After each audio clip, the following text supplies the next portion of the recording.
Õiguse mõistmine ei piirdu süüpingi ega haamrilöögiga. Taskuhäälingus kohtulood räägime sellest, kuidas saab kohus aidata. Küsime, miks mõni otsus tundub liiga leebe või ülemäära karm ning uurime, kas kohus kunagi ka eksib. Tere tulemast kuulama kohtulugude järjekordset saadet. Mina olen Heili Sepp ja mina töötan igapäevaselt Riigikohtu kriminaalkolleegiumi kohtunikuna. Külas on mul täna ka Tarmo Vahter, kes on siis tuntud ja staažikas ajakirjanik. Tere päevast! Tere! Tänaseks teemaks on meil kohtud ja ajakirjandus, laiemalt ka loodetavasti, kohtutöö avalikustamine kui niisugune.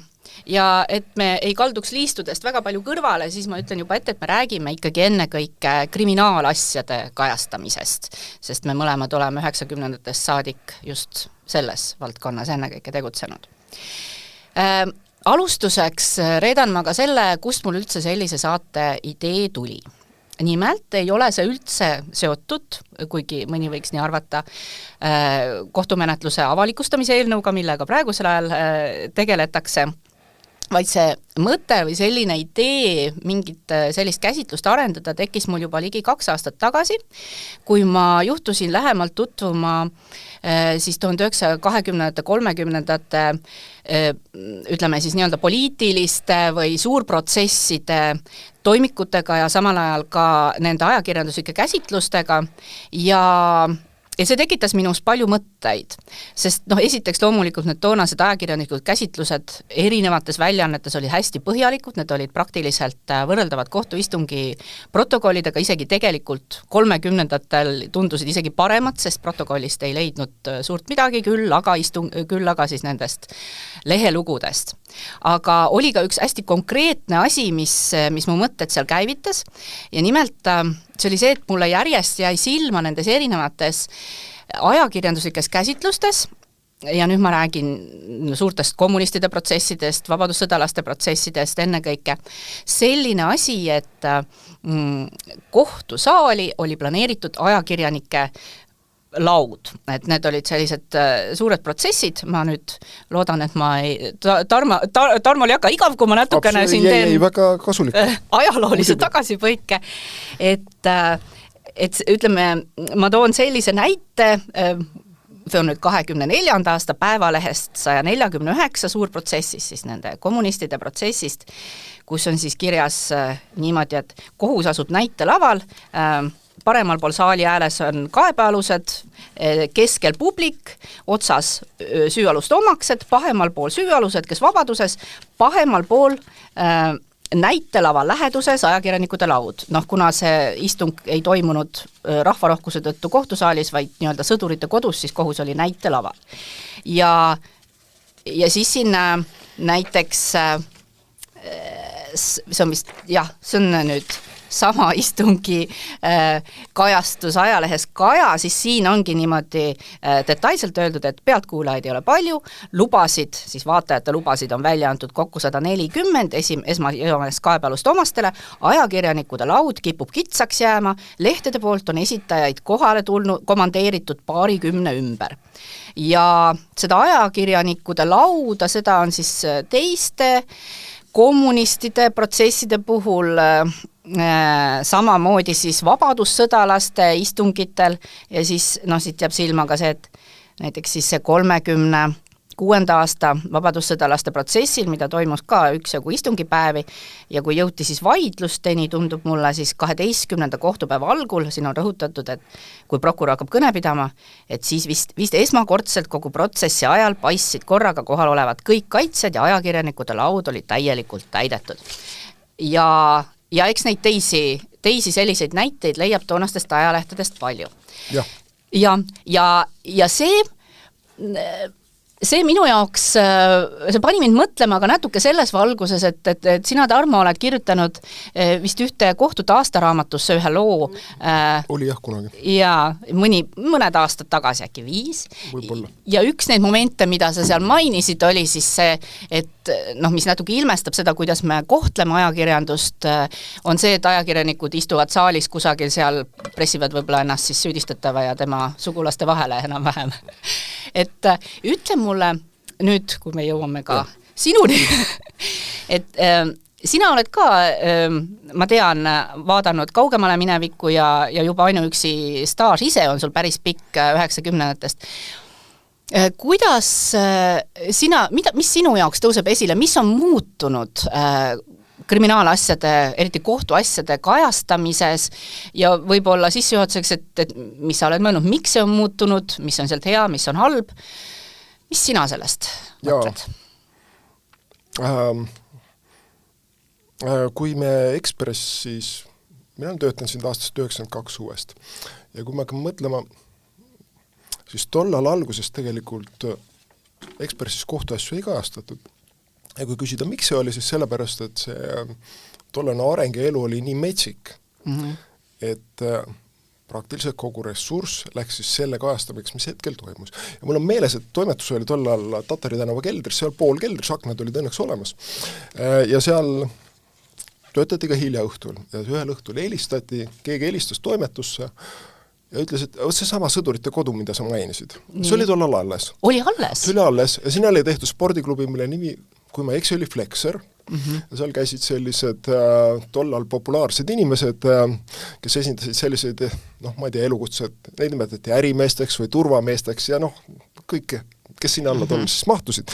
Et seal oli pomm plahvatanud selle ees. Prügikastis vist oli, et üks siis inimene oli saanud viga, õnneks küll kergelt, aga oli saanud viga ja siis kohe siis tehti sellest, ma ei mäleta, keegi sõiti siis kohale, tegi sellest kohe siukse väikse uudise, see pandi veel sinna lehti sisse, sest tollal ju internet ei olnud. E-maili ei kasutatud, mobiilsidet ei olnud, et põhimõtteliselt asi läkski seal ajalehes kohe sisse, ilmus järgmisel päeval vist juhtumis isegi ära. Hiljem selgus, et see ärimees, kes oli siis selle pihta saanud, see oli hiljem väga kuulus Meelis Lao. Õnneks ta läks hästi. Oli ka palju jubedamaid telefonikõnesid. Et üks siuke kõige jubedam telefonikõne, ma ise sellele vastan, ma arvan, et selle võib-olla helistati otse peatoimetaja Priit Hõbemägile. Helistas üks mees. Ja põhimõtteliselt tema lugu oli see, et tema naine oli ühe autoroolis, oli kusagil seisis selle auto, käis auto juurde, tuli politseinik ja oli ta maha lasknud. Ja oligi nii. Ja siis see mees siis rääkis selle loo ära ja siis see pandi kirja, see avaldati ära ja olidki sellised lood ja minu meelest sellised juhtumeid oli vist isegi tollal äkki Tallinnas juhtus äkki isegi 2. Aga ma ei oska öelda, mis sellest asjast edasi sai.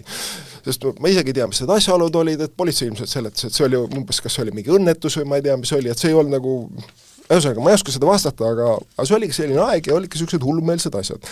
Et ja me tegelesimegi toimetus ühe asjana kajastaski seda, kuidas siis see uus elu tekkis Eestis, kuidas see ühiskond arenes ja selle käigus siis ilmus toimetusse siis krimireporter, kes oli endine politseinik Meelis Hiob. Aha. Ja tema oli suuke hoopis teistsugune inimesest. Me oleme õppinud ajakirjandust, aga tema oli töötanud politseinikuna ja siis temal oli ka relv. Päris suur relv oli. Millega ta iga päev käinud ringi ja mõnikord ta näitas seda. Käis toimetuses sellega? No mõnikord käis jah ja siis juhtus selline hetk, et ühel hetkel ilmus selgus, et keegi tegi kusagilt mingi Soome ajakirja ja seal oli lugu sellest Meelis Hiiobist, kartmatust Tallinna püstolreporterist. Oligi püstolreporter, see on otses mõttes või absoluutselt, ei see oli seal 2 leheküljel vist oli isegi pilt temast, kuidas ta magab ja püstolil padja kõrval. Ja Meelis oli natuke, ta võib-olla ei oleks tahtnud, et me oleks seda ajakirja näinud, aga meile tegi see nalja, aga Meelis oli väga tubli. Selles suhtes, et tema reaalselt siis tõigi sellist informatsiooni, ta teadis politseinikke, aga ilmselt teadis ta ka neid inimesi, kelle siis politseinikud siis nagu jälgisid ja tema siis kirjutaski meile nendel siis 90ndate alguses sellest, mis nagu toimub siis jumaloid, kui see oli asju, ma mäletan, meil oli üks siuke eetiline vaidlus, eetilised küsimused on väga huvitavad seoses kohtuasjadega. Meil oli eetiline vaidlus toimetuses, et Tallinnas on Palace hotell, kohe seal Vabaduse väljakul. Ja selle hotelli, ma ei mäleta, kas see oli meeste vetsäkki või kusagil oli mingi koridor. Ja seal oli toimunud mingi sündmus, mille käigus siis üks maffiamees oli maha löödud, sõna otses mõttes. Ja oli foto sellest, kuidas seal maas oli. No, mitte ütleme siuke väga detailne, eks, et see ei olnud, ütleme, anatoomiline foto. Et seda me ei oleks kindlasti avaldanud. Oli nähaks, et surnud inimene on seal põrandal pikali ja küsimus oli, kas avaldada seda või mitte, laiba fotot või mitte ajalehes. Ja siis me jõudsime, et me avaldame seda sellepärast, et see hotell kuulub tolla selle Eesti Vabariigi ministrile Toomas Sildmäele ja see näitab seda, et see on Vabaduse väljak, kõige tähtsam hotell tollal, võib-olla Nobel hotell, kus peatavad väliskülalised, saadikud ja seal siis toimub maffia arvete õiendus, mille käigus tõesti üks inimene siis kaotab elu. Ja see oli meie selline eetiline põhjendus, miks me seda tegime. Et oli selliseid olukordi. Et aga kui mõelda, millal me jõudsime kohtusündmuste kajastamiseni, ma hetkel isegi ei oska öelda, mis oli esimesi kohtulugusid, aga ma nüüd vaatasin selle podcasti jaoks läbi ja ma leidsin ühe loo, mis ma olen ise kirjutanud ja alguses ei tulnud see mulle üldse meelde. Ja siis ma vaatan, see ilmunud aastal 21. mai 1993.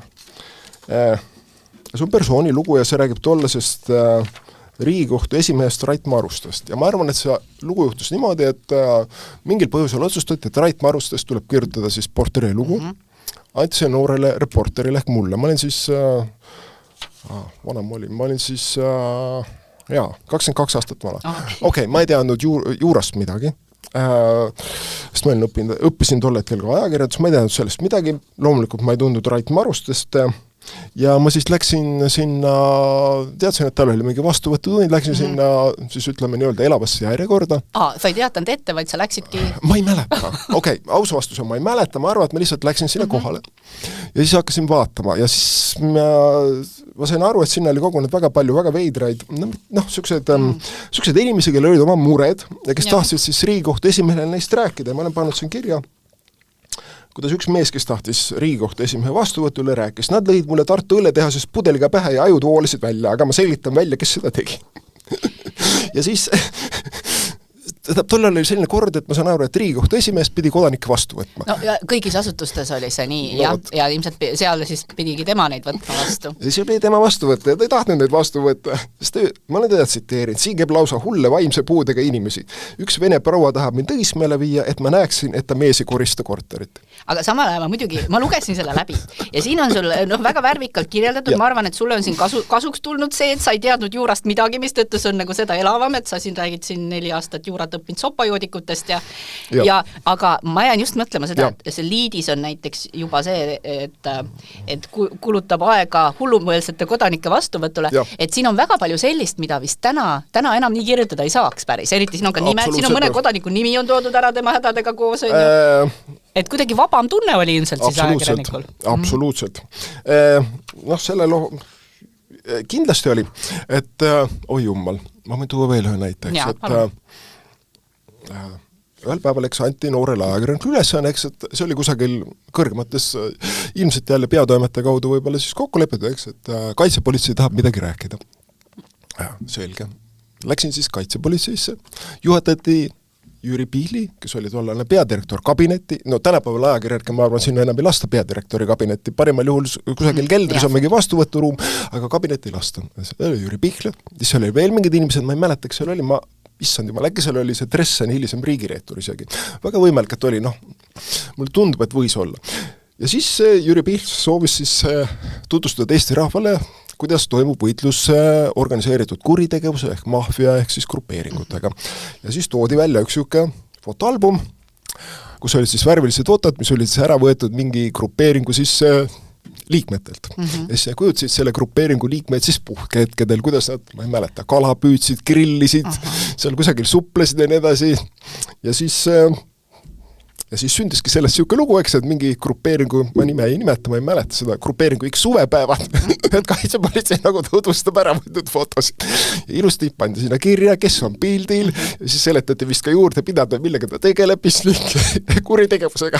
Et kui ma hakkan nüüd ära mõtlema, siis loomulikult süütuse presumptsioon, ma ei tea, kas need kodanikud olid kinni peetud või olnud. No võib-olla nad olid kinni peetud, kas neid vahi all hoiti, kas neid kohtu alla anti, kas neid süüdi mõisteti? Ma tõesti ei tea seda. Aga tol hetkel, kui ma nüüd järgi mõtlen, siis ma arvan, et ma ei tea, kas Pihl tegi seda, siis ütleme, teadlikult, oli ta seda kusagil välismaal õppinud, kõrva taha pannud, tegi ta intuitsioonist. Aga ma arvan, et ta andis tegelikult väga olulise sõnumi 3 grupile. Esiteks rahvale, teiseks allilmale, 3. poliitikutele. Sõnum oli see, mul on selline asutus nagu kaitsepolitsei, me tegeleme nende tüüpidega, me teame, kes nad on, me teame, kuidas nad välja näevad, me võtame neid pilte ära, me avaldame neid, kui me tahame ajakirjanduse vahendusel ja see oli sõnum. ja ma arvan, et tegelikult kui järgi mõelda, siis ma arvan, et ühiskonna jaoks oli see tol hetkel positiivne sõnum, sest see nagu näitas, et see ei ole lihtsalt niimoodi, eks, et keegi tänaval lastakse maha, see juhtus alailma. Et kusagil lendab pomm õhku, aga see näitab, et siiski üritatakse selle vastu tegutseda. Ja ma arvan, et tema see eesmärk tegelikult oli õilis, kuigi kindlasti oli eesmärk ka see, eks, et asutus on olemas, aga nüüd andke eelarvelised vahendid. Aga loomulikult hiljem sellist, ei selliseid kutseid enam peadirektori kabinetti ei olnud ja tuli ka see aeg, kus Jüri Pihl hakkas siis nagu teises rollis, kui ta oli minister, hakkas nagu võitlema selle vastu, et avalikkus midagi liiga palju teab, oli üks kuulus pressikonverents, kus ta ütles, et kapo lekib nagu vana pastel. Jaa, aga sa mainisidki seda, et juba toona olid teil need, ütleme, võib-olla ka ise kõige põnevamad diskussioonid olid need eetilised diskussioonid. Kas see kvaliteet on tegelikult jäänud tänaseni samaks või see oli kuidagi toona kuidagi eriline, võib-olla seal oli see avastamismoment, et ei olnud neid küsimusi üldse seni proovinud arutadagi? Ega meil ülikoolis ma ei mäleta, et oleks selliseid asju räägitud, et et kas sa võid maha löödud mafia tegelase pilti avaldada, mitte, ei kindlasti mitte. Ülikoolis räägiti tollal teisi asju, et eks need olid need tekkisid kuidagi nagu inimestega töö käigus ja kindlasti oli mingeid olukordi, kus tehti neid asju, mida me täna ei teeks, see on täiesti selge. Et ega tegelikult ongi ka regulatsioon on muutunud ja ma eeldan, et head ajakirjanikud üritavad alati seadusega ikkagi kooskõlas käituda, et siis sa natuke pead ennast kuidagi rajal hoidma. Ma vaatasin mõningaid lugusid, mis ilmusid näiteks aastal täpselt praegu 2000 näiteks ma isegi trükkisin ühe välja. Nii. Ma ei hakka see ei ole nüüd minu tehtud nimi ja see tehtud lugu, et seetõttu ma jägasin hea kolleegi nime nimetama ja selle tegelaste nimesid, aga lihtsalt mis on tegelikult väga äge lugu. See räägib sellest, kuidas siis üks väidetav allilma tegelane oli siis kohtu all ja siis mõisteti õigeks, aga kui ma seda lugu loen, siis ma arvan, et tänasel päeval ükski toimetus sellisel kujul sellist lugu avaldada loomulikult sündmus kajastatakse, aga siin on muidugi see, sa oled mul ilusti ära märkinud need võtmekohad, mis mõnes mõttes iseloomustab väga seda muutust, mis toimus siin hea hulka aastaid tagasi, et siin on tuginetud päris palju siis sellele, mida politseinikud räägivad, hoolivata sellest, mis lõpuks nii-öelda pinnale jäi. Täpselt, ajakirjaniku tegelikult väga hea ajakirjaniku allikaks, kes selle loo kiirutas, olid siis anonüümsed politseinikud, kes rääkisid talle, kuidas neerede arvates asi on ja tegelane ikkagi on, kui öeldi väga selge allilma tegelane seotud selliste asjadega ja siis lugu ütleb ka, et tema kuritegu jäi kohtus tõestamata, aga kui seda ei tõestatud, siis ju ei olnud kuritegu. ei olnud ju. Ühesõnaga, et ei, sellist asja kindlasti täna sellisel kujul avaldada ei saa ja seda lugu tuleks kirjutada teisiti. Aga see ei ole üldse minu etteheide sellele heale kolleegile, et ma usun, et küllap ma ise olen kirjutanud samasuguseid asju tollal ja kuna üldine see taustsüsteem on muutunud, siis kindlasti Aga veel üks oluline muutus, mis toimus, oli see, et tekkis siuke uus elukutse, see ei olnud uus elukutse, advokaadi elukutse, see ei olnud uus, eks. See oli nõukogude aeg olemas, aga esimest korda nagu 90ndatel advokaadi elukutse nagu ta ilmus nagu väga selgelt ühiskonna kuvandisse läbi ajakirjanduse. Sest loomulikult nõukogude ajal inimesed teadsid, et on olemas advokaadid, on olemas mõned väga head advokaadid, nagu näiteks Siimon Leevin, kelle kohta üks teine väga hea advokaat, Moonika Mägi ütles mulle, ta on perfektne tapjate kaitsja. aga siis 90ndatel juhtus see, et advokaadid muutus nagu avalikkuses pildis väga oluliseks. Seesama Moonika Mägi näiteks ja oli selline mõiste nagu venekeelne originaal oli Zalataja Pjatjorka ehk kuldne viisik, mis tähendas siis 5 advokaati, kes ma ei tea, kas olid spetsialiseerunud teadlikult või siis kuidas see oli juhtunud grupeeringute kaitsmisele. Ja nad tegid seda tööd mingil hetkel, ma arvan, väga edukalt, aga siis siis ikkagi Jüri Pihl ja kõik need teised tema kolleegid õppisid oma vigadest ja siis tänaseks päevaks on loomulikult minevik. Et kuidas nad nii edukad olid, seda ma ei tea, aga ma mäletan, et see sama Moonika Mägile ühel hetkel esitati talle enda, anti kohtu alla ja öeldi sellepärast, et süüdistus oli see, et ta andis ühele noorele kohtunikule, üritas anda alkemaksuks ühte lõhnaõlipudelit, ja lõhnaõli oli tollal väga kallis kaup. Ja tavaline inimene seda võib-olla endale lubada ei saanud, ma ei tea, millised siis kohtunike palgad olid. Ühesõnaga, Ja Monika Mägi esitas mulle ühele eravestlusel oma versiooni, kuidas see sündmus toimus ja see loomulikult ei olnud see, et oleks mingid altkäemaksu pakkunud. Ja ei, selles mõttes sellest räägiti toona päris palju ja ta mõisteti selles õigeks. Aga huvitav oli ka see muidugi, et see kohtuistung tehti kinniseks. Ma läksin ka seda kuulama, et saame siis teada, mis siis tegelikult juhtub. Aga siis tehti see kinniseks, meid saadeti sealt kõiki välja, ega see mis seal tegelikult toimus, see on jäänud tänase päevani saladuseks. Jah, seal on muidugi ka see aspekt, et nii nagu täna, nii ka toona, sageli niipea kui jälitustoimingud tulevad mängu, siis asjad võivadki minna salajaseks ja keegi ei saagi teada, kuidas oli, et aga just tollest asjast sai alguse teatud seadusemuudatused, et ikkagi ka kohtunikud võivad teatud olukordades matkida kuritegusid, et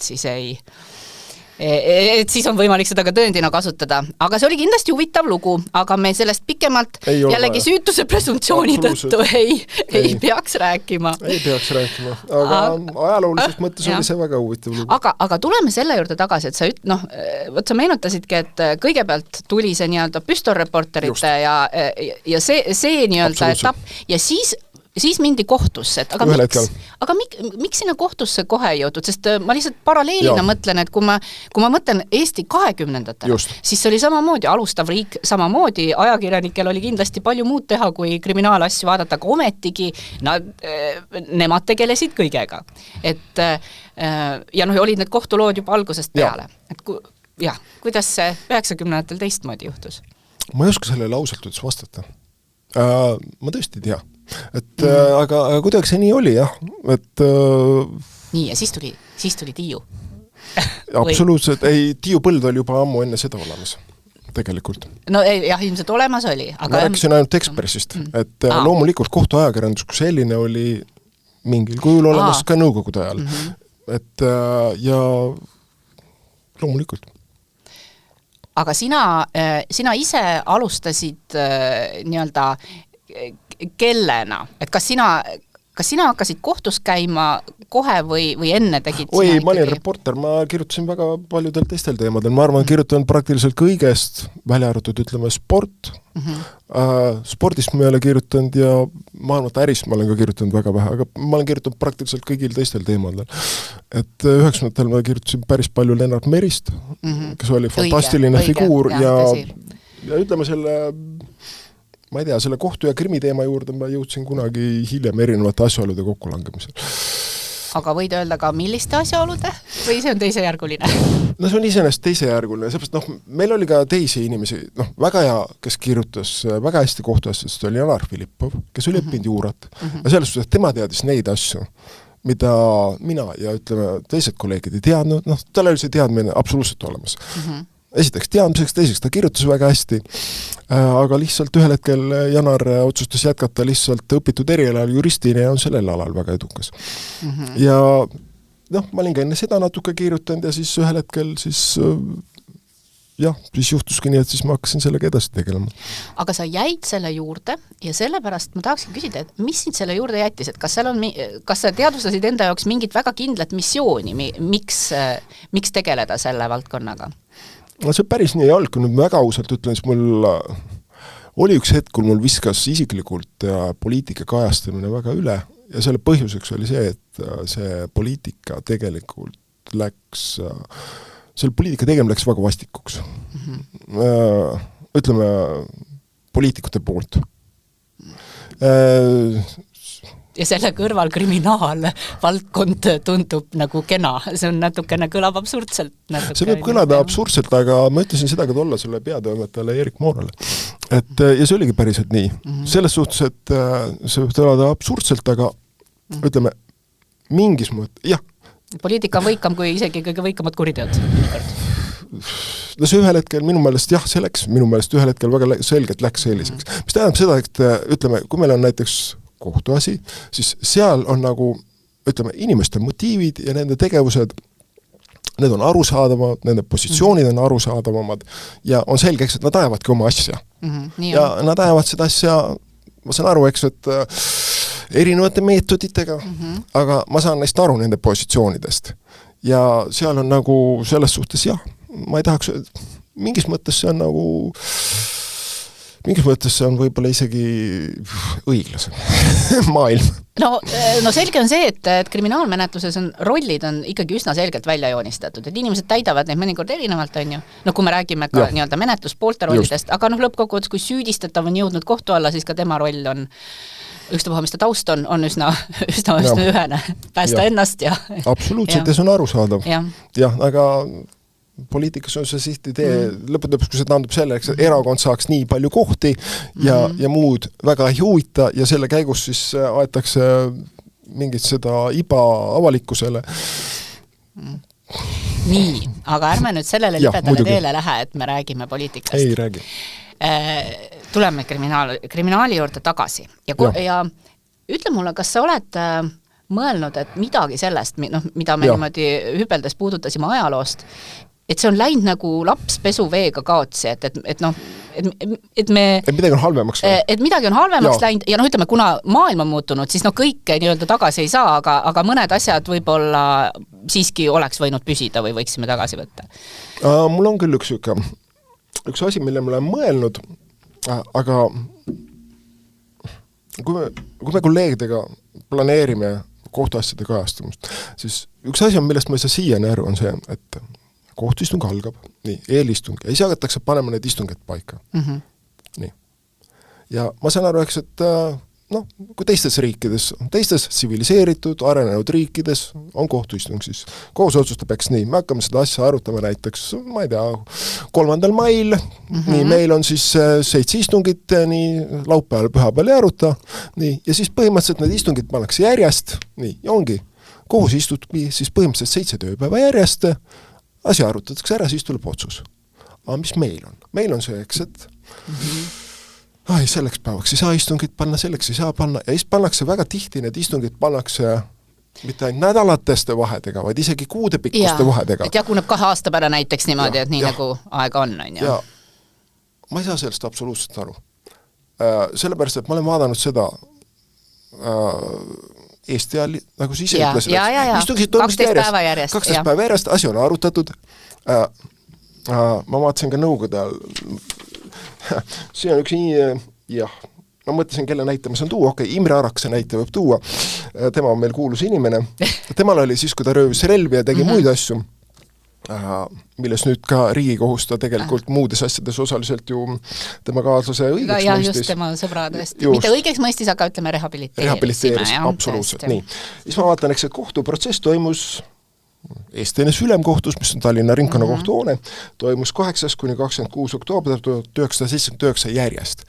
Seal oli palju istungid ja see arutati ära. Ja mitte ainult, vaid küllap sa oled sealt pannud tähele, et veel toona, nagu ammugi nii-öelda Eesti ajal, et ka otsus kuulutati sinna otsa, ehk et kui kohus läks nõu pidama ja kui nad öösel kell 2 pidid 2 nõu pidama, siis pidasid 2, tulid välja ja kuulutasid öösel kell 2 või hommikul kell 5. Et selles osas on tõesti, et praegu on nüüd et hea, et saab ära istutud ja siis tuleb võib-olla 2 kuu pärast otsus ka. Jah, et ma ei taha öelda, et nõukogude aeg oli nüüd parem, sest see oleks nagu väga siuke, aga ma arvan, et see oli ilmselt ka siis võib-olla ka see oli Eesti algusest niimoodi veel, aga ma ei tea, millal ja kuidas juhtus siis see, et selline nagu mõistlik see istungite pidamise kord asendus siis, ma ütleks seda siukse anarhiaga, mis täna siin jätkuvalt kestab. Ja selles mõttes on sul õigus, et kui ma olen käinud teistes maades stažeerimas, siis vähemasti seal, kus mina olen juhtunud käima, siis seal on ka ikkagi pigem just, kui võtta need vandekohtuga istungid, et vandekohus tuleb ka ju teatud ajaks kohale, et nad tulevad esmaspäeval kohale, siis nad saavad teada, mis asi on ja istuvad reedeni. Ja kõik, selge. Ja olgem ausad, tegelikult muidugi, ega ka Eestis, kui sa statistikat vaatad, siis enamik asju, kuna nad on lühikesed, lähevadki tegelikult kohe kõik järjest. Aga siis need, mis meid kõige rohkem huvitavad, need paraku tõesti võivad niimoodi jääda tilkuma. Ja eks sellel on mitmeid põhjuseid ja siin ju, küllap sa tead, et seaduski on vahepeal eksperimenteerinud sellega, et kuidas suunata siis järjest istuma aga kindlasti üks asju on see nii-öelda mahu määratu muutumine, et kui on vähegi sellised no kui sa oled jälginud neid selliseid ütleme siis suuremat huvi tekitavaid asju, kus on kindlasti taga ka väga palju erinevaid tõendeid, siis tänapäeval, nüüd vähemalt viimase 10 aasta jooksul on tohutult tähtis tõendite osa, on mingisugune tõendimassiiv, et on see kellegi elektrooniline postkast või aga ka dokumendid, et ühesõnaga selle meie see analoogajaga võrreldes või seesama, me räägime Eesti ajast, me räägime ka see Nõukogude aeg, millest sa räägid või veel 90-ndad, see oli teine aeg ja niipea, kui toimus see infoühiskonna hüpe ja see kogu infotehnoloogia areng, siis tekstiproduktsioon muutus nii massiivseks, et ka kohtusüsteemil ja ka prokuratuuril ja politseil selle läbi ekseldamine toimub hoopis teistmoodi ja ka pooltel. Et sellel on, nii et tegelikult ma arvan see, et meil nüüd niimoodi see teinekord läheb pika aja peale vibama mingisugune kohtuasi, on paljuski seotud sellega, et need tõendid, mis meil on hoopis teistsugused ja võib-olla me ei tule siis nii hästi toime sellega, et neid omandada niimoodi järjest. Aga teistest riikidest tullakse? Jaa, siin on see, mida mõned inimesed ütleksid, et meil on kohus kehtestanud või kuidagi on juurutanud teatud standardi, ja ma kujutan ette, et prokurörid ütleksidki, et neid oodatakse rohkem tõendeid ja põhjalikumaid tõendeid kui kuskil teistes riikides. Et ma ei hakka siin selliste abstraktsete väidetega vaidlema, aga ma ei saa neid ka abstraktselt ümber lükata. Et siin tõesti ilmselt ongi midagi, mida me oleme ise läinud mingit teist teed pidi. Ja mul ei ole sulle head vastust, aga ma möönan, et ma ise selgelt peaksin ka paremaks, kui kohus saaks järjest ära istuda, ta ju mäletab ka paremini kõike ja ta on värske kogemus nende tõenditega. See on ka inimestele palju lihtsam. Absoluutselt. Kas nii need, kes on kohtualused, süüdistatavad, nii kannatanud, põhimõtteliselt on see, ma väidan, see on kõigile tegelikult palju inimlikum ja mõistlikum. Aga ma ei saa aru, miks seda siis ei tehta. No kindlasti, seda parandada aitaks see, kui me õpiksime ja tahaksime paremini õppida tegema vahet olulisel ja ebaolulisel. Et tegelikult ju kohtuni peaks jõudma tõendina ainult see kõige olulisem ja tõendid ei kordaks üht-teist. Aga kohtuni jõuab võib-olla meie kõigi süül ja ma pean selles silmas siis neid nii-öelda praktikuid, hästi palju informatsiooni. Võib-olla peaks jõudma vähem ja ainult see oluline. Ja ka vaidlused võiksid keskenduda ainult olulisele ja siis jõuaks see kõik, saaks kiiremini hakkama. Aga praegu ka, kui sa oled vaadanud, siis ega ka need kohtus liikuvad dokumendid, et on need siis poolte taotlused, ka kohtu enda tehtud dokumendid, need on ju ka meeletult pikad. Ja niipea, kui üks pool annab teisele või kohus annab kellelegi jälle, selleks, et üldse neid omandada, pead sa need läbi lugema. Ja kui sa võrdled seda jällegi selle analoogajaga või trükimasina ajaga või käsitsi kirjutamise ajaga, siis küll siis sai kiiresti, ükski dokument ei olnud vist üle 2 lehekülje pikk, on ju. Et lugesid kohe läbi, aga nüüd on jälle, igas asjas on tarvis seda mõtlemisaega ja see on see needus, mis natuke tuleb sellega see nii-öelda copy-paste'iga ja nüüd ärme räägi parem AI-stki, et need tekstimassid, mida on võimalik nüüd toota, on veel hullemad. Aga ma ei taha tuua ka seda tehnikat vabanduseks, sellepärast, et ega inimene peab kohanema, eks ole, kõigega, nii et kui praegu meil on see oht, et produtseeritakse ja reprodutseeritakse rohkem teksti, siis tegelikult tulekski ideaalis ennast kokku võtta ja selle ohuga siis kuidagi toime tulla. Jah, et siin kindlasti arenguruumi on, aga kas siin keegi saaks lubada, et midagi paremaks läheb, raske öelda, on ju. Aga teadvustada tasub. Ja just seda teadvustada, et tegelikult ikkagi mujal maailmas saadakse hakkama. Mõnikord on muidugi kaldume idealiseerima seda, kui me näeme 1-2 välismaa istungit, on ju tegelikult on neil samad probleemid.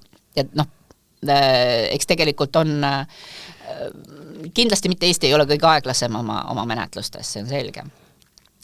Aga võt, ma tuleksin selle, nüüd, kui me räägime ajamuutustest, mis toimub välja, ja ütleme kõige muutumisest, mis toimub väljaspool kitsalt kriminaalmenetlust, mis meid ometigi mõjutab, siis tahtsin sellist asja ka sinuga arutada või kuulata, mis sa arvad. Et sa räägisid nendest eetilistest valikutest, mis toimetustes on, aga nüüd me oleme jõudnud, eks ole, sellisesse aega, kus ajakirjaniku mõiste teatud mõttes või meedia mõiste on muutunud hägusaks, meil on inimesi, kes ei ole ja päris palju, eks ju, sellised professionaalsed ajakirjanikud, seda kajastust on palju ja enam väga raske on tõmmata piiri, kes on kes ja mis standardid talle kohalduvad. Ja ütleme, ongi need nii-öelda sotsiaalmeedia isikud teinekord kajastavad mingisuguseid kriminaalseid protsesse. Ma ei ole neid kunagi kohtus näinud. aga võib-olla nad ei peagi vajalikuks sinna kohtusse tulla.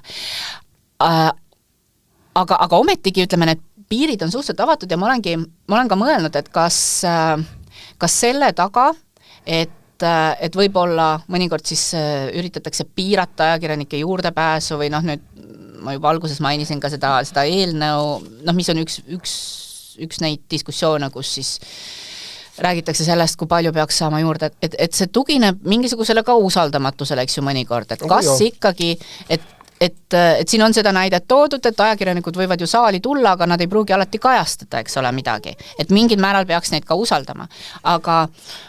Aga mina olen mõelnud, et äkki selle usaldamatuse taga, et kui just see hirm, et kui me juba laseme ajakirjanikud mingi info ligi, siis see info läheb nii-öelda laiali kontrollimatult, et selle taga on see, et see ajakirjaniku mõiste või meedia on nagu hägustunud. Et ma ei kahtle, et sulle kehtivad teatud standardid ja sina pead neist kinni. Aga kas kõik peavad? Need väljaanded, mis on meediaettevõtete liidu liikmed, on olemas eetikakoodeks ja see kehtib kõikidele väljaannetele, mis on meediaettevõtete liidu liikmed. Et see on nagu selles suhtes ajalehtede ja meediaväljaannete jaoks üldine. Blogijad loomulikult ei ole meediaettevõtete liidu liikmed. Nende eest ma ei saa rääkida. Aga kas sinu ideaalkujutluses siis ütleme, et oleks teatud akrediteeritud ajakirjanike ring siis, kes pääseks ühte tüüpi nagu infole ligi, sest praegu tõsi ta on, et kohtusüsteem vot ongi, et me kohtleme kõiki ja samamoodi kui istugid on avalikud, siis me kohtleme sisuliselt meil on ikkagi sõnavabadus ja ma kindlasti ei hakka rääkima, et peaks olema keegi hakkaks midagi akrediteerima. Aga prooviks seda probleemi või seda käsitleda kuidagi teisiti. Et eile Ameerikas presidendi abikaasa Melania Trump esines avaldusega avalikult, ütleseks, et ta tahab, et need naised, kes olid selle miljardär Jeffrey Epsteini siis selle vastiku tegevuse ohvrid, et need saaks siis oli vist senatis või kongressis avalikult üle kuulatud, need saaksid oma tunnistused anda. Okei. Meil siin mõned nädalad tagasi hakkas jutt sellest, et üks blogija on pannud siis üles enda selle veebiküljel siis väidetavate pedofiilide nimesid ja siis tekkis suur diskussioon selle üle.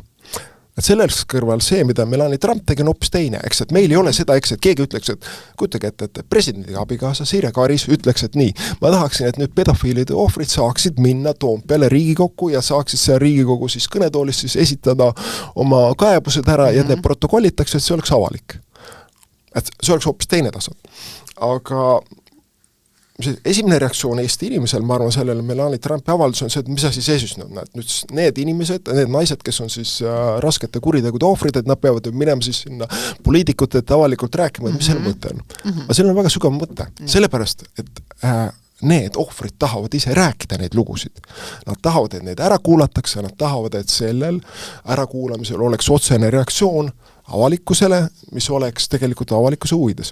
Et ma ise ei saanud sellest tükk aega aru, siis kui ma sain tegelikult minu jaoks või ohoo moment oli mõned aastad tagasi, kui ma käisin Ameerikas New Orleanis ühel üritusel. Et ma olin lihtsalt avastanud, et on olemas selline ettevõte, kommertsettevõte, mis korraldab nad ei ole konverentsid, võib nimetada krimifestivaliks võib-olla. Selle nimi on CrimeCon. Ja see tundus mulle huvitav, et mis asi see siis on, sest ma sain aru, et seal räägitakse krimi- ja õigusteemade kajastamisest ja ma sain ettevõtte sisese stipendiumi seal käimiseks. Läksin kohale ja siis alguses ma olin väga üllatunud. Minu kõige suurim üllatus oli see, et seal oli väga palju rahvast, see oli tasuline üritus. 90% vähemalt osalejatest olid naised. Ja mehi oli väga vähe, mulle tundus, et nad ei olnud üksikud, nad olid siis nende naiste abikaasad või siis boyfriendid. Ja ma hakkasin mõtlema, et krimiüritus, et noh, Eestis tavaliselt on ettekujutus, eks, et krimi teema, et see on mingi mehed ja siis on mingi maffia ja relvad ja nii edasi, eks. Ja mingi siuke kuidagi nahkne ja õline ja noh, et kes seda loeb peale nende meeste. Ja siis ma sain aru, et tegelikult Ameerika see krimi käsitlus ja õigusteemade käsitlus on hoopis teistsugune ja see on väga sügavalt ohvrikeskne. Ja ma sain aru sellest siis, kui ma nägin seda publikut ja siis, kui seal toimusid esinemised ja sinna lavale astus siis naisterahvas, kes oli mingi rõveda ahistamise ohver, siis tema tütar, kes oli selle ahistajaga elu ja surma peale võidelnud ja selle maha löönud lõpuks füüsiliselt, siis politseinik, kes seda asja juhtus, siis prokurör, kes seda asja uuris ja isad rääkisid sellest juhtumist. Nad kõik rääkisid sellest oma nime all avalikult, siis selgus, eks, et sellest oli tehtud vist juba teleseriaal ja nii edasi. Ja see oli, Ameerikas see oli nagu väga oluline, see oli saanud väga suureks juhtumiks erinevate asjaolude tõttu, see oli suke Armu Kelm, kes siis oli igasugu sigadusi teinud ja siis oma selle lõpu leidnud lõpuks. Ja see oli ka selliseid esinemisi, kus osalesid ka näiteks mingi endine süüdimõistetu, küll mitte ahistaja, eks. Ja ma sain aru, et see on hoopis teistsugune lähenemine, sest Eestis on lähenemine seeks, et põhimõtteliselt ohvrist ei tohi rääkida. Et me põhimõtteliselt ei räägi, sest ohvrit tuleb kaitsta, et ka siis, kui ta on, ütleme, maha löödud näiteks, eks, et temast ei räägita, et pärem ärge avaldage tema nime, ärge avaldage tema pilte, mitte midagi, ja et Eesti, mulle tundub, et see krimi ja kohtu käsitlus on väga tihti, see on nagu selle kohtualuse väga tihti siis ütleme, kui ta süüdi mõistetakse kurjategija keskne. Kas tahad öelda, et kaitseõigused on nii fookuses, et kõik ülejäänu ununeb ära või? Sest see on see, miks ta on või et me üle tähtsustame kaitseõigusi? Ei, ma arvan, et mul läks nagu tegelikult aega, et sellest aru saada. Ja siis mulle seletas üks Ameerika väga hea krimiajakirjanik, kes on Eesti juurtega, Michael Tarm seletas ära, et vaata, Tarmo, et Ameerikas kõik kriminaalprotsessid on avalikud. Absoluutselt.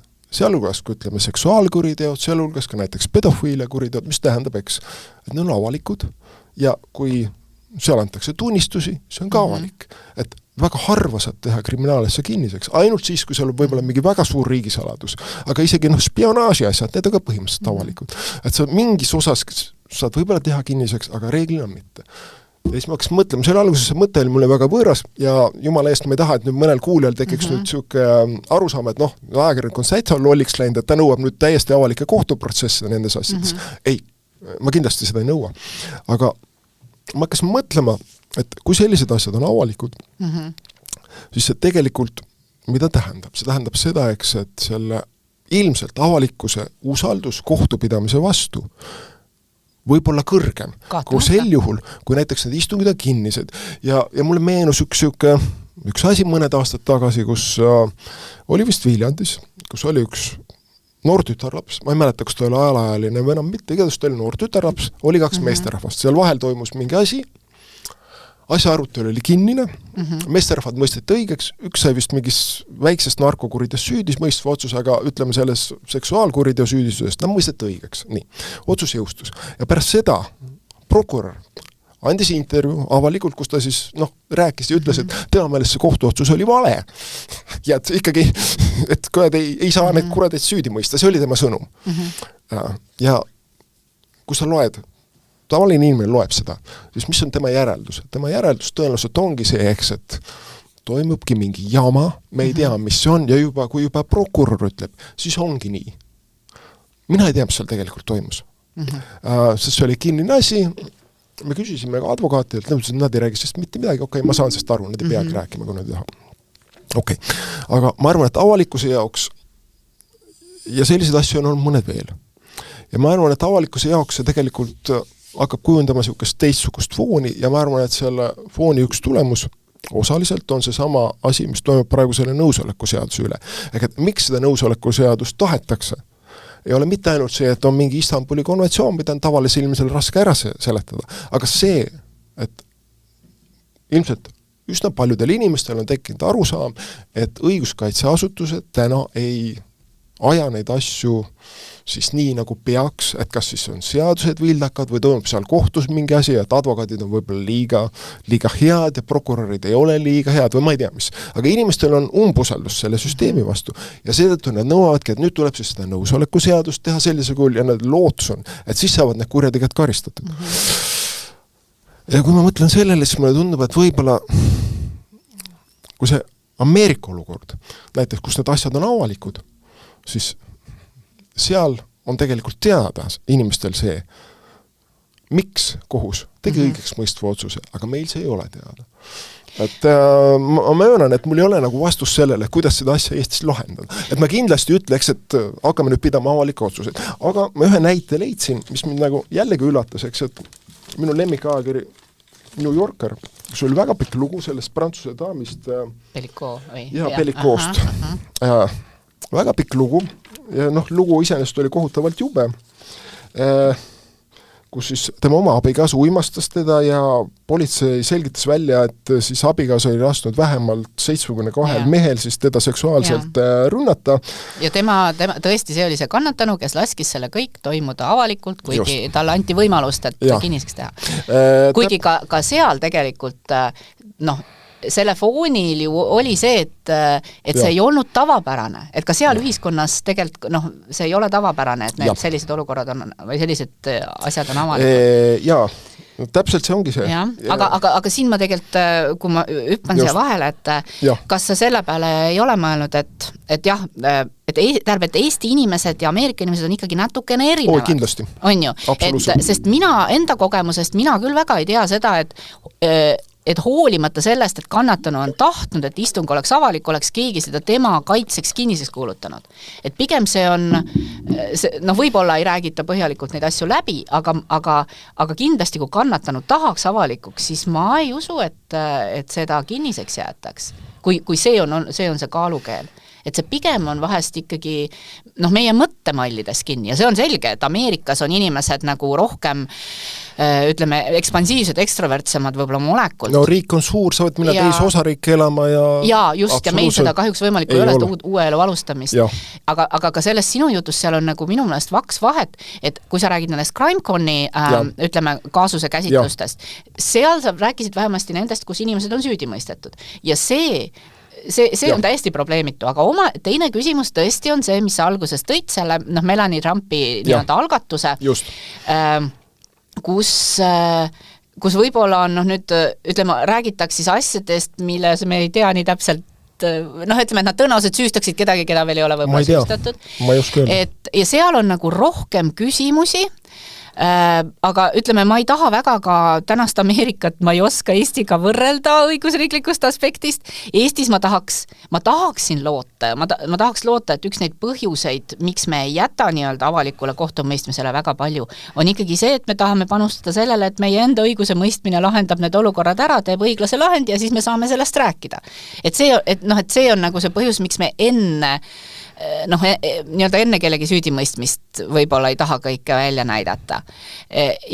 Mina ei saa üle ega ümber paraku sellest süütuse presumptsioonist. Ei, ma saan täiesti aru. Ja teinekord võib see inimest nii väga mustata, see selline ütleme, avalik käsitlus, kui inimene lõpuks jääb ikkagi õigeks. Ma tõin ühe näite, okei. No too.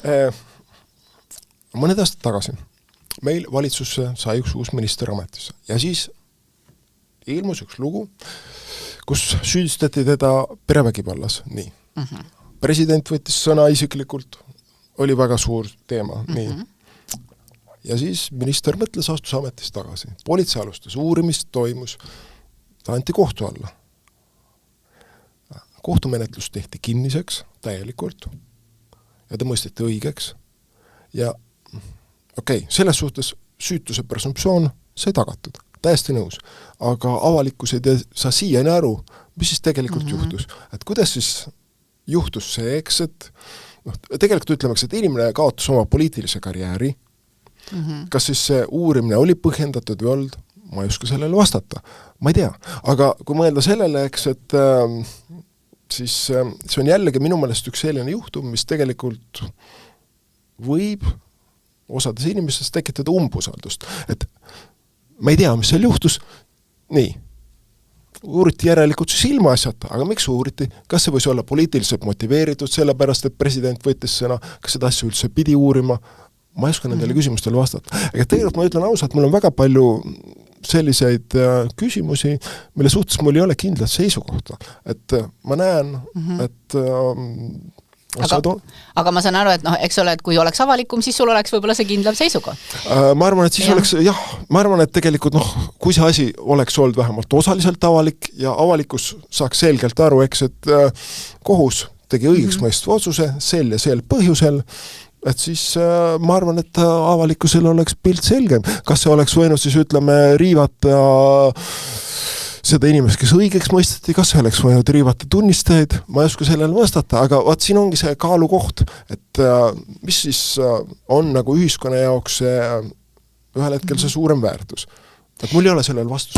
Ja mina olen sinuga selles osas nagu 100% nõus, ja ma olen ise mõelnud mitmetel konkreetsetel juhtudel, et oleks võinud olla avalikum, et ma ei saa ka mitmest juhtumist aru, mis on toimunud, kas on toimikud varjatud või on istung olnud kinnine, ma sageli ei saa tegelikult aru sellest ja siis ma jäängi mõtlema, et kuna ma ei tea ka põhjuseid, isegi mina, siis kahjuks ma ei oska ka hinnangut anda sellele, aga ma möönan, et see, et kui mingisuguseid väga olulisi kaasusi arutatakse suletud uste taga, siis see jätabki väga palju tühimikke ja inimese pea on juba kord selline või see aju meil, et me täidame tühimikut siis millegi muuga, on ju. Ja siis ühel hetkel tulevadki poliitikas ütlevad, paneme pead veerema, sellepärast, et vaadake, mis toimub, süütud inimesi kiusatakse, õiguskaitseasutuste üle puudub kontroll, me ei tea, mida nad teevad ja siis inimesed vaatavad, aga kõlab mõistlikult, anname hääle. Et ma üritan tuua ühe vastupidise näite, et ma mõtlen, eks, et kui näiteks selline oluline kohtasi, nagu Porto Franco kriminaalasi, oleks, mis räägitis mõjuvõimuga kauplemisest, kui see oleks olnud näiteks kinnine. Oletame, et see oleks olnud kinnine, maakohus oleks lihtsalt teatanud resultatiivosa, et mõistame õigeks, nagu ta mõistetigi. Eks, et Hillar Teder mõisteti õigeks, Keskerakond mõisteti õigeks, mõistame õigeks. See ringkonnakohus oleks teinud ka resultatiivotsuse öelnud, et mõistame süüdi ja Riigikohus oleks seda sama teinud. Ja siis ei saaks rahvast mitte midagi aru. Et kuidas see siis võimalik on, esimene aste mõistab õigeks, siis mõistetakse süüdi, ma ei tea siis mitte midagi. Aga õnneks need istungid olid kõik avalikud. Ja võt see oli üks sellised asju, kus ma istusin kõik istungid otsast lõpuni ära ja kirjutasin iga päev selle ühe istungi kohta vähemalt ühe loo. Ja see, ma sain aru, miks esimese astme kohtunik sellise otsuse tegi. Ta tegi selle sellepärast, et ta ütles seda istungil mitu korda. Ma ei saa aru, mis asi see siin üldse on.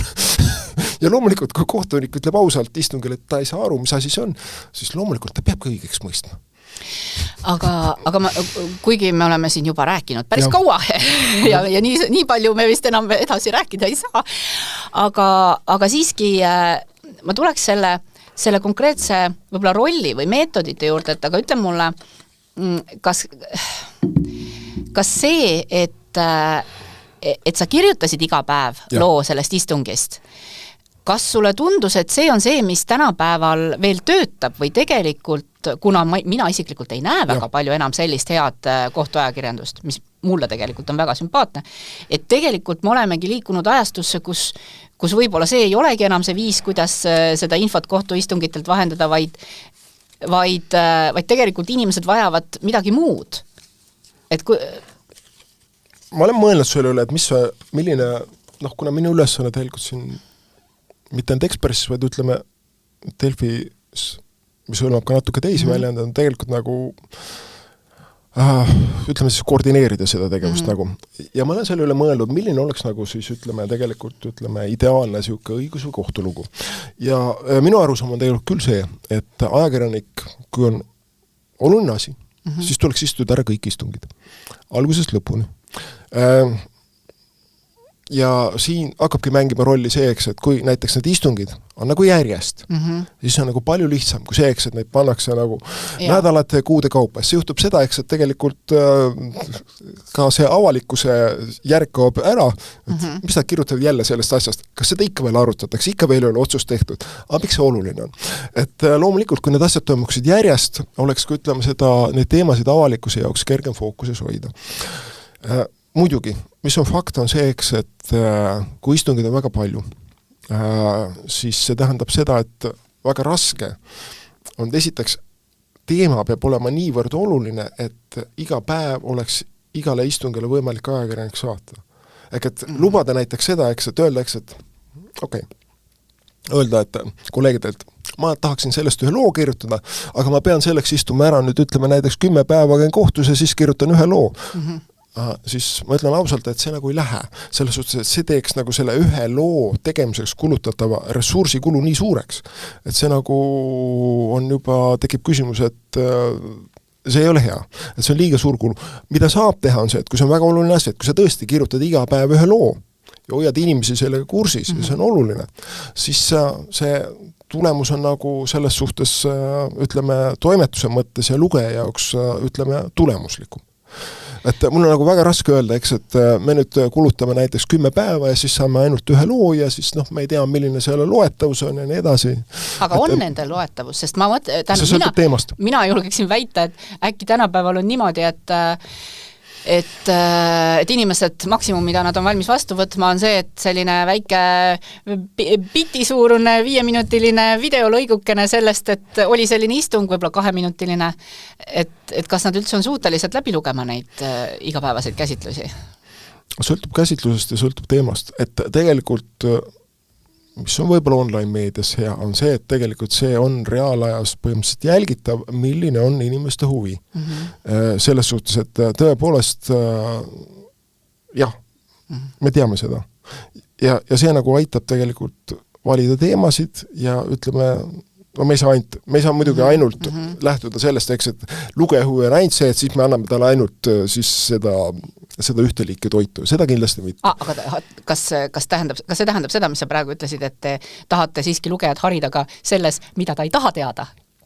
Et nii-öelda, et kuigi tema... Mis talle võiks olla kasulik teada, aga mida ta ei oska tahta. Just, et ikkagi ongi, see missioon on. Absoluutselt.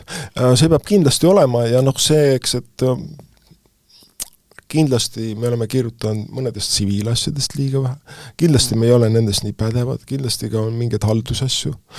Et kindlasti on asju need, mis jäävad radari alt välja, kas sellepärast, et me ei pane neid tähele, me ei tea seda või ei saa mingitest asjadest aru. Ja minu soovitus on tegelikult käia kohtus füüsiliselt kohal. Sest väga palju informatsiooni, sa ei saa mitte kohtusaalis, vaid sa saad seal ukse taga, sa saad seal koridoris, saad inimestega rääkida, sa saad küsida neilt. Ja see on tegelikult, see võib olla tihti kasulikum isegi kohtusaalis istuda. Olen täitsa nõus, aga siin ma küsin sellise küsimuse, et ütle ausalt, kas sa näed endal sellist järelkasvu, et vaata, sina oled olnud aastakümneid selle kõige sees ja ma kujutan ette, et kui sa kohtusaali ukse taga kuuled paari sõna, sa saad juba aru, kuidas neid konteksti paigutada. Aga kas sa näed inimesi ja sinul on kasu sellest, et sa istud terve päeva kohtusaalis, sest kogu see info on sulle juba nagu kasulik, sest sa saad aru sellest. Ei saa. Väga aga kui isegi sina ei saa aru, aga ütle, kas on ajakirjanikke, kes sinu nii-öelda järel tuleksid ja saaksid vähemalt sama palju aru kui sina? Esimesele küsimusele on vastus jaa. Meil on nooremad kolleege, kes teevad seda tööd hästi ja kes tahavad seda teha ja jah, ma leian, eks, et tegelikult antud juhul minu kohus on tegelikult neid võimaluse piires aidata ja nõustada, mida ma ka katsun teha. Ja ma hea meelega saadaks neid näiteks kas või nendele sama CrimeConi üritustele, et Ameerikas on natuke kallis võib-olla inimesi saata ja mul on õnnestunud 2 kolleegi saata, näiteks seda üritusi korraldatakse nüüd ka Inglismaal ja ma loodan, et sellest on olnud kasu. Aga mis puudutab seda, et ma kohtualasaalis aru ei saa, siis ma võin küll öelda, eks, et tihti, mitte tihti, juhtub seda, eks, et seal räägitakse mingitest asjadest, aga ma ei saa aru, mida see tähendab. Ja pärast istungit või seal lõunapausi ajal ma siis küsin näiteks prokurörilt või kaitselt, kuule, kas off the record saab mulle paari sõnaga öelda, et mida see tähendab. Ja siis ta seletab see ära, siis ma saan sellest asjast aru. Ja üldse on kasulik inimestega suhelda. Ma võin tuua ühe koomilise näite. See juhtus nüüd mitmed aastad tagasi. Ma olin mingil istungil, see oli üks advokaat, üks küllaltki tuntud advokaat, kes tänaseks päevaks on kahjuks lahkunud meie hulgast. Siis ma küsin talt, aga mis sul meel huvitav toimu, just mul on see asi. Ja see oli, ma ei nimeta seda asja, aga see oli üks väga oluline asi, palju olulisem see asi, mida ta tol hetkel istus, aga mis oli nagu tõesti nagu no ütleme number 1 uudisteema ja millest nagu oli väga vähe teada. Ja siis advokaat ütles, et mul on üks klient seal, et minu klient loomulikult ei ole süüdi. Aga ma võin sulle anda määrust lugeda, et see ei kahjusta minu klienti. Aga see oli lõunapausi ajal, aga too see määrus mulle pärast tagasi. Aga sa võid seda kasutada, selle sisu. Ja vaatasin seda määrust, ma ei mäleta, mitu lehekülge see oli, aga see ikka oli lehekülgi. See oli faktoloogia, seal oli kahtlustus, seal olid asjad. Väga palju, väga huvitavat ja põnevat informatsiooni, mis tegelikult oli avalikkuse jaoks reaalselt oluline. Aga ma sain aru, et ma ei suuda seda meelde jätta. Ma sain aru, et ma ei suuda seda ka käsitsi ümber kirjutada. Siis ma mõtlesin, ma pean selle telefoniga ümber pildistama, aga kuidas ma kohtu koridoris hakkan pildistama? Panen sinna määruse ja siis hakkan pildistama. Seal kogu aeg käib, seal läheb teisi advokaate mööda, läheb prokuröri mööda. No, mis sa tegid siis? Mis ma tegin siis? Siis ma mõtlesin, et ma lähen siis meeste vetsu. Ma lähen meeste vetsu, võtsin selle määruse kaasa ja mõtlesin, ma hakkan seda seal pildistama. Aga jah, aga seal ei ole ju lauda. Siis ma mõtlesin, et ma ei pane ju seda ometi poti kaane peale, et see ei ole sünnis. Siis ma mõtlesin, ma panen selle sinna, selle määruse, panen selle kraanikaussi ja hakkan pildistama. Aga see oli uus kohtumaja. Ja ma ei tulnud selle peale. Sealt hakkab kraanist automaatselt vett jooksma. Ja siis ma kuivatasin selle määruse ruttu ära, see oli esimene asi, siis ma silusin seda, et see näeks enam-vähem okei välja. Ja siis ma kuidagi ta pildistasin ikkagi ära. Ja süüsin advokaadile tagasi, ütlesin, et kokkulepe on selline, et ma võin seda sisu kasutada. Ja ma sain sellest, see oli tegelikult, see oli reaalselt oluline lugu.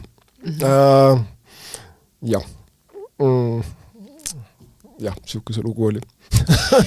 See oli nii, ütleme, puändirohke lugu, et ma loobun oma kõikidest praegu tehtud plaanidest, mida ma tahan siin täna veel käsitleda, vaid tõmban selle meie tänase vestluse selle looga kokku.